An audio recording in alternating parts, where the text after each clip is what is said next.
ఈ అమావాస్య రోజున నీ శక్తి రెట్టింపోతుంది. నువ్వు విశ్వరూపం ఎత్తాల్సిన సమయం వచ్చింది.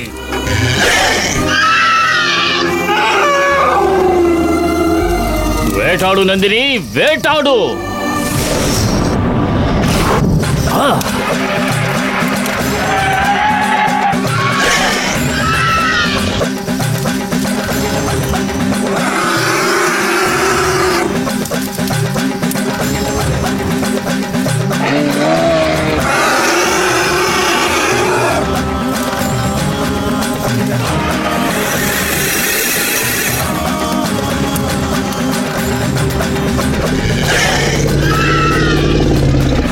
നാഗശിലയിൽ അഭിഷേകം ചെയ്തതുകൊണ്ട് കുതിർന്നിരിക്കുന്നുണ്ട്. വളരെ സൂക്ഷിച്ച് ഇലയോട് ചേർത്ത് അതെടുത്ത് ഉടഞ്ഞു പോകാതെ ദേവിയുടെ കുളത്തിൽ കൊണ്ടുപോയി കലക്കണം. എങ്കിൽ മാത്രമേ നിങ്ങൾക്ക് കർമ്മം ചെയ്തതിനുള്ള ഫലം കിട്ടുകയുള്ളൂ.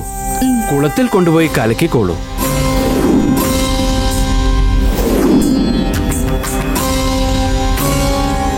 പോയിക്കോളൂ.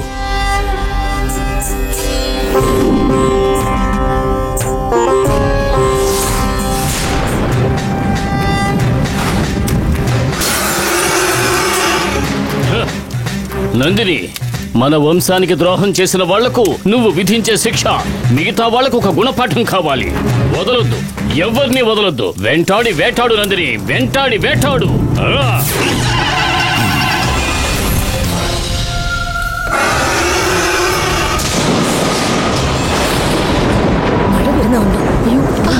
അയ്യോ പെട്ടെന്ന് പോവാ. ഓടിവാ, മരത്തിൽ ഓടിവാടില്ല ശില. അയ്യോ മഞ്ഞാലത് കയ്യിരിക്കുന്ന ശരിയെന്ന് പറഞ്ഞിരിക്കില്ല. നീ തുണിക്കകത്ത് പൊടി പോകാൻ പാടില്ല. ഇതിന് മുഖം നോക്കില്ലേ. നീ പൊതിഞ്ഞു വീടി സാരിക്കകത്ത് പൊതിഞ്ഞു. എല്ലാവരും നനയാതെ നിന്നോളൂ. മഴ തോർന്നതിന് ശേഷം പോയി കലക്കാം. ശരി ശരി. എല്ലാവരും ഒന്ന് ശ്രദ്ധിച്ചോളൂ. സർപ്പശില മഴ നനയാൻ പാടില്ല. ശരി സ്വാമി.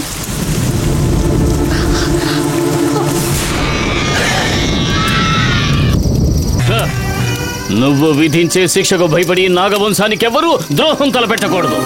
ఆ విధంగా నీ ప్రతాపాన్ని చూపించు.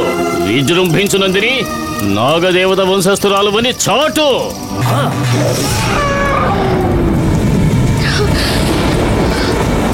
ఆ మట్టి విగ్రహాన్ని అక్కడున్న కోనేటిలో ముంచి కరిగించేయాలి. ఆ విధంగా చేస్తే ఆ మట్టి కరగ్గా ఆ నందిని పాము పగ, ఆక్రోశం, కోపం, అహంకారం, పగ తెచ్చుకోవాలన్న కక్ష ఇవన్నీ కరిగిపోయి నందిని చేపగా మారి అక్కడున్న అమ్మవారికి దాసోహం అవుతుంది.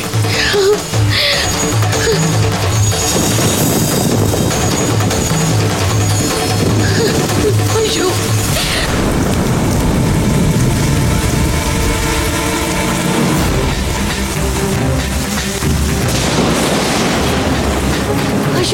ఇంతకు మించి ఆలస్యం చేయకూడదు. విగ్రహాన్ని ఇలాగే తీసుకెళ్లి కోనేట్లో నిమజ్జనం చేయాలి. మഴയ്ക്കകത്ത് നനയാതെ, മഴ നനയാതെ.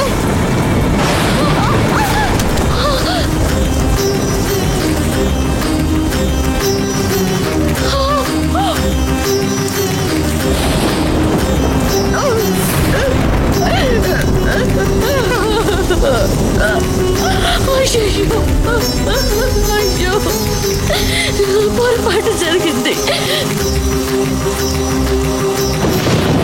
చేసిన పూజకి ఫలితం దక్కకుండా పోయింది. అయ్యో ఇక నా కుటుంబం వాళ్ళకి ఏ ఆపద వస్తుందో తెలియదే. అమ్మా తల్లి.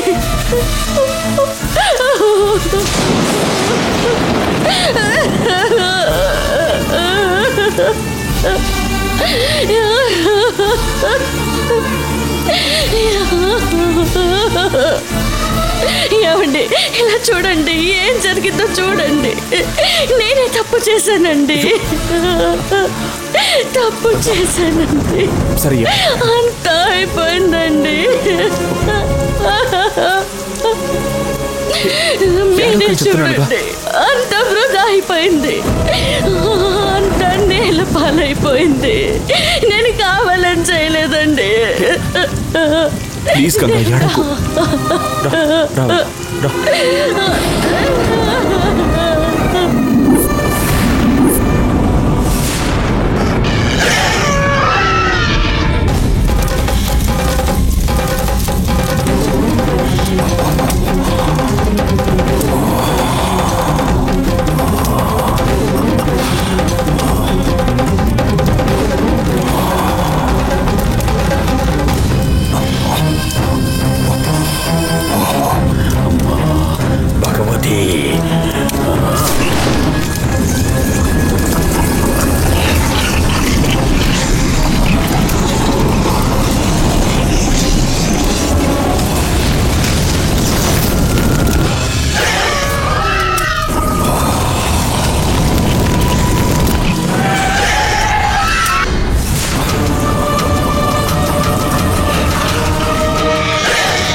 ఈ పాటికి నా నందిని వేట పూర్తయి ఉంటుంది. ఇంకా సేపట్లో నన్ను వెతుక్కుంటూ వస్తుంది. రా నందిని, రా, నా సమక్షానికి రా, నీ విజయోత్సాహాన్ని చూపించడానికి రా.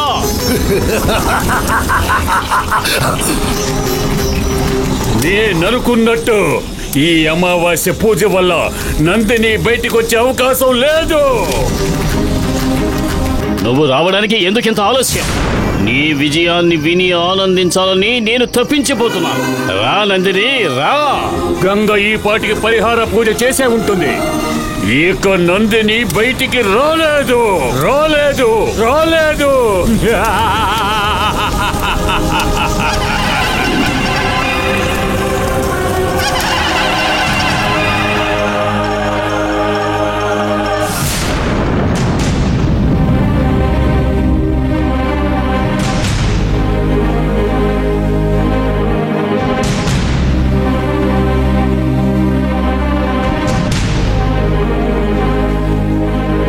టైం 6 అయిందే.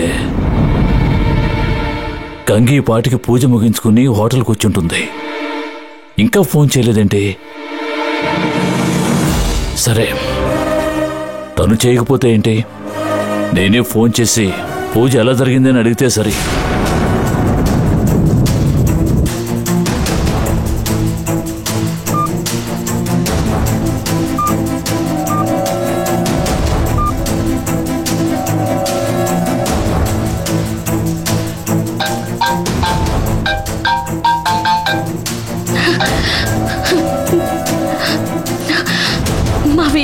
ఏమ్మా, పూజ సక్రమంగా జరిగిందమ్మా? వీరభద్రం గారు చెప్పినట్టు ఆ విగ్రహాన్ని కోనేటిలో కలిపేశావమ్మా? ఏంటమ్మా, ఏం మాట్లాడడం లేదు? మన కుటుంబానికి ఉన్న సమస్య నా వల్ల పోతుంది అనుకున్నాను, కానీ అది తీర్చే భాగ్యం నాకు లేదనుకుంటా మావయ్య. ఏంటమ్మా నువ్వు అనేది? ఏ లోటు లేకుండా పరిహార పూజ చేయాలని మనస్ఫూర్తిగా అమ్మవారిని వేడుకొని పూజలో కూర్చున్నాను మావయ్య. అంతా బాగానే జరిగింది, కానీ విగ్రహాన్ని నిమజ్జనం చేద్దాం అనుకున్నప్పుడు వర్షం వచ్చేసింది మావయ్య. అయ్యయ్యో, నువ్వు విగ్రహాన్ని నిమజ్జనం చేయలేదా? వీలు కాలేదు మావయ్య. విగ్రహం కింద పడి పగిలిపోవడంతో నా ప్రాణం పోయినట్టు అనిపించింది మావయ్య. ఏం చేయాలో తెలియక పూజారి గారిని సలహా అడిగాను. అందుకు పూజారి గారు జరిగిందేదో జరిగిపోయింది, వచ్చి అమావాస్యకు వచ్చి మళ్ళీ పూజ చేయమని చెప్పారు. పూజ జరిగేంత వరకు నిష్ఠగా ఉండాలని వీరభద్రం గారు చెప్పడం వల్ల మీ అబ్బాయి నా దగ్గరకు వచ్చిన ప్రతిసారి ఆయనకేవేవో చెప్పి దూరంగా ఉంచి నిష్ఠగా ఉన్నాను. మన కుటుంబానికి ఉన్న దోషం పూర్తిగా తొలగిపోయింది మావయ్య అని మీతో ఎంతో ఆత్రంగా చెప్పాలని ఎంతో జాగ్రత్తగా పూజ చేశాను. కానీ చివరి క్షణంలో ఇలా పొరపాటు జరుగుతుందని నేను అస్సలు ఊహించలేదు మావయ్య. నా మీద ఎంతో నమ్మకంతో పంపించినా కూడా మీ నమ్మకాన్ని నిలబెట్టలేకపోయినందుకు నాకు చాలా బాధగా ఉంది మావయ్య. నన్ను క్షమించండి మావయ్య. బాధపడకమ్మా, ఇందులో నీ తప్పేమీ లేదు. కన్నూరు భగవతి అమ్మవారి కోనేటిలో నిమజ్జనం చేయలేనంతగా నేను చేసిన పాపం పెరిగిపోయినప్పుడు దానికి నువ్వేం చేయగలవు? డోర్నాల్ దగ్గర శివపురంలో అరటి మొక్కలు నాటలేకపోయినప్పుడే అమ్మవారు సాయం చేయలేని చోట్లో నేనున్నానని అప్పుడే తెలుసుకున్నాను. అయినా కూడా వీరభద్రం గారు ఎంతో నమ్మకంతో చెప్తున్నారు కదా అని నిన్నక్కడికి పంపించాను. కానీ అక్కడ నిరాశ ఎదురైంది. మావయ్య, వచ్చే నెల అమావాస్య రోజు వచ్చి ఎలాగైనా ఈ పరిహార పూజ సక్రమంగా పూర్తి చేస్తాను. మీరు దిగులు పడకుండా ధైర్యంగా ఉండండి. నువ్వు నా గురించి బాధపడొద్దమ్మా. నా సమస్యలను పరిష్కరించడానికి వీరభద్రం గారు ఉన్నారు. ఇక మీదట ఏం చేయాలో నేను ఆయన్ని అడుగుతాను. నువ్వు జరిగింది తలుచుకుని బాధపడకుండా నువ్వు అరుణ్ సంతోషంగా గడిపిరండి. వద్దు మావయ్య, ఆయన ఇక్కడికి వచ్చింది హనీమూన్కి అయి ఉండొచ్చు, కానీ నేను వచ్చింది పరిహార పూజ చేయడం కోసం. అది జరగకుండా పోవడం వల్ల నా మనసుకి చాలా బాధగా ఉంది మావయ్య. ఇలా చూడమ్మా, ఇప్పుడు చేయలేని పూజని మళ్ళీ ఇంకొకసారి చేయొచ్చు, కానీ జీవితం అలా కాదు. నువ్వు అరుణ్తో సంతోషంగా గడిపే జీవితమే నాకు అన్నిటికంటే ముఖ్యం. అది గుర్తుపెట్టుకుని సంతోషంగా హనీమూన్ని పూర్తి చేసుకుని రామ్మా. నేను తర్వాత ఫోన్ చేస్తాను.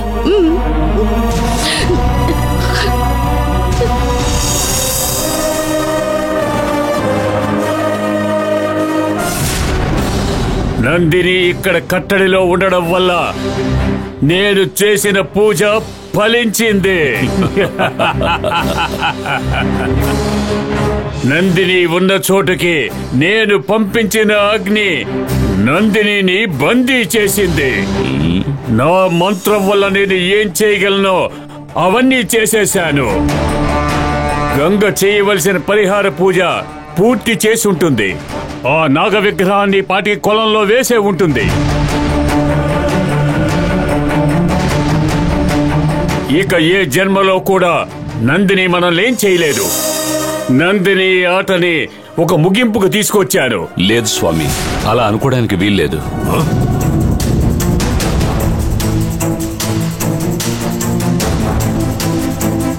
నువ్వేమంటున్నావు? నందినికి వ్యతిరేకంగా మీరు చేయాల్సింది చేశారు, కానీ గంగ చేయాల్సింది చెయ్యలేదు. ఏమంటున్నావు? గంగ విగ్రహాన్ని నిమజ్జనం చేయలేదు.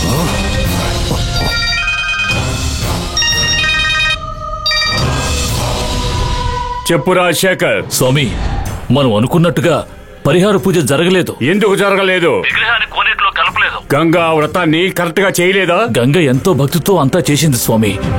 మన దురదృష్టం పూజను సక్రమంగా పూర్తవనివ్వలేదు. సమస్యకి పరిష్కార మార్గాన్ని మీరు చెప్పినా కూడా సక్రమంగా జరగనందుకు చాలా బాధగా ఉంది స్వామి. మీరు కోపగించుకోకుండా ఇక మీదట ఏం చేయాలో చెప్పండి. నేను ఆలోచించే చెప్తున్నాను. అంతవరకు నువ్వు భయపడకుండా కొంచెం ప్రశాంతంగా ఉండు. ఎన్ని ఆపదలు వచ్చినా కూడా మీరున్నారన్న ధైర్యంతోనే నేను బతుకుతున్నాను స్వామి. నువ్వు నన్ను పూర్తిగా నమ్ముతున్నావని నాకు బాగా తెలుసు. ఎన్ని అడ్డంకులు వచ్చినా నిన్ను కాపాడవలసిన బాధ్యత నా మీద ఉంది.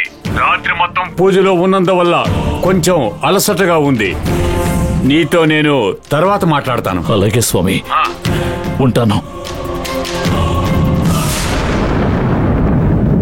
పరిహార పూజలో నందిని పాముని చేపగా మార్చి అమ్మవారికి సమర్పించి మనం తప్పించుకోవాలనే ఉద్దేశంతోనే ఈ పూజ చేయమని చెప్పారు. కానీ ఇప్పుడు అది జరగలేదు. ఒకవేళ మళ్ళీ ఈ పూజ చేయాలంటే వచ్చే అమావాస్య రోజునేగా చేయగలం. చెప్పండి స్వామి, ఇప్పుడు మనం ఏం చేయగలం? దీనికి ఏదైనా మార్గం ఉందా, లేదా అమావాస్య వరకు మనం వేచి ఉండాల్సిందేనా?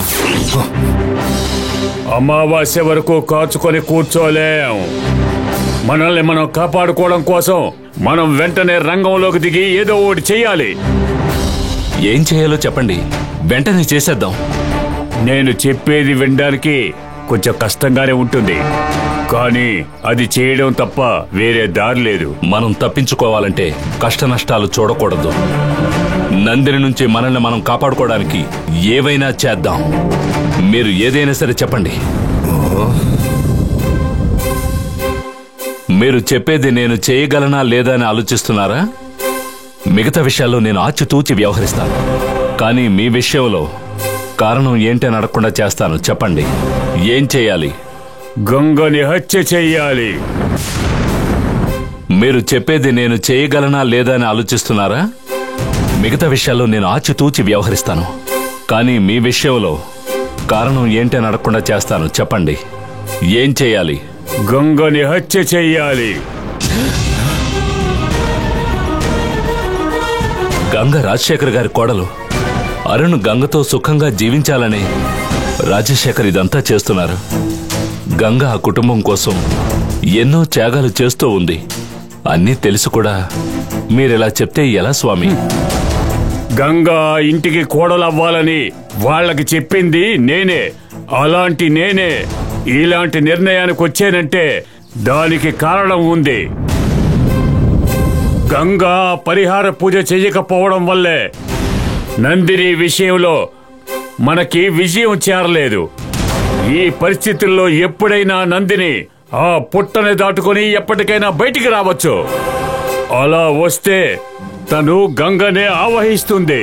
ఎందుకంటే తను గంగ శరీరంలో మాత్రమే ప్రవేశించగలనని గంగ నందిని దగ్గర ప్రమాణం తీసుకుంది. ఏమయ్యా, గంగ మంచి మనిషిని జాలి చూపించొద్దు, ఎంతో జీవితం ఉందని బాధపడొద్దు. నందిని నుంచి మనం తప్పించుకోవడానికి పరిహారం చేస్తున్నామని గంగని హత్య చేశాయి. మనం తప్పించుకోవడానికి గంగను హత్య చేయబోతున్నాం అనుకోండి, దీనికి రాజశేఖర్ ఒప్పుకుంటారా? ఈ విషయం రాజశేఖర్కి తెలియకూడదు. గంగని తన స్వంత కూతురుగా భావిస్తున్నాడు. గంగని హత్య చేయడానికి ఎప్పటికీ ఒప్పుకోడు. రాజశేఖర్కి తెలియకుండానే గంగని హత్య చెయ్యాలి. గంగ ప్రాణం గురించి ఆలోచిస్తే నువ్వు, నేను, రాజశేఖరు, మాధవిని అందరం అంతమైపోతాం. నందిని గంగ ఒంట్లో ప్రవేశించి కుమార్ని హత్య చేసినట్టు చాలా తేలిగ్గా మనల్ని అంతం చేయొచ్చు. నందిని మన మీద కక్ష తీర్చుకోకుండా ఉండాలంటే గంగా ప్రాణంతో ఉండకూడదు. అందుకే గంగని హత్య చేయమన్నారు. మన దగ్గరికి వచ్చి మన రహస్యాలు తెలుసుకొని మనల్నే ప్రశ్నలు అడిగిన డిటెక్టివ్ దివాకర్ని నా మంత్రశక్తి వల్ల పైకి పంపించినట్టు గంగని కూడా నేను పంపించగలను. బంగ్లాలో ఆఖరిసారిగా పూజ చేసినప్పుడు నా మంత్రశక్తి వల్ల గంగకి ఎటువంటి ఆపద రాదని అరుణ్కి నేను ప్రమాణం చేసి చెప్పాను. అందువల్లే నిన్ను చేయమని చెప్తున్నాను. 4 ప్రాణాలు కాపాడడానికి గంగని బలి తీసుకోవడంలో తప్పే లేదు. ఇలా చూడు, ఇందులో నీకు అభ్యంతరం ఉంటే చెప్పు. ఈ పని ఇంకెవరికైనా అప్పచెప్పి వాళ్ళ చేత చేయిస్తాను. ఏంటి స్వామి, నేను ఉండగా మీరు ఇంకొకరి దగ్గరికి ఎందుకు వెళ్ళడం? అలాగైతే నువ్వే చేస్తావా? చేస్తాను. పార్వతీపురం సమస్య గంగ చావుతో పరిష్కారం అవుతుందంటే అది చేసే తీరాలి. పార్వతిని నా చేతులతో నేనే తగలబెట్టాను. ఇప్పుడు గంగను కూడా నేనే పైకి పంపించేస్తా. గొప్ప మాట చెప్పావు.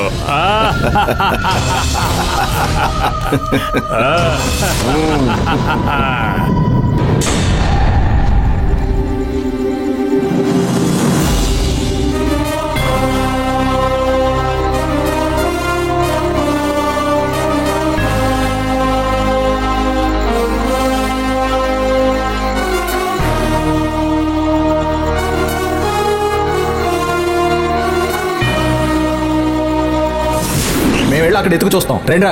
ఒక నిమిషం, నాకు మీ కాంటాక్ట్ నెంబర్ ఇచ్చి వెళ్ళండి. ఒకవేళ నేను తను మళ్ళీ చూశానంటే మీకు కాల్ చేసి చెప్తాను.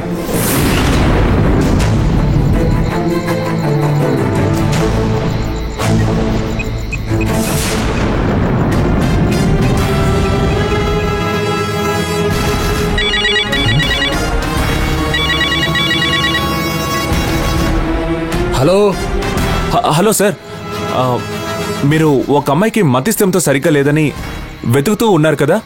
అవును, నాకు కూడా మీరు విజిటింగ్ కార్డ్ ఇచ్చారు, గుర్తుందా? గుర్తుంది. చెప్పండి సార్.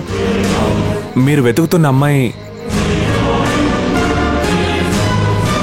కన్నూరు తెప్పకుళం గుడి దగ్గరే కూర్చొని ఉంది. మీరు ఈ గుడికి వచ్చారంటే ఆ అమ్మాయిని తీసుకెళ్ళిపోవచ్చు. సార్, మీరు గొప్ప సహాయం చేశారు సార్. మీకు చాలా థ్యాంక్స్ సార్. సార్, మేము దగ్గరలోనే ఉన్నాం సార్. మీరు అమ్మాయిని జాగ్రత్తగా చూస్తూ ఉండండి సార్. మేము వెంటనే వచ్చేస్తాం. సరే, త్వరగా వచ్చేయండి. సరే సార్ రండ్రా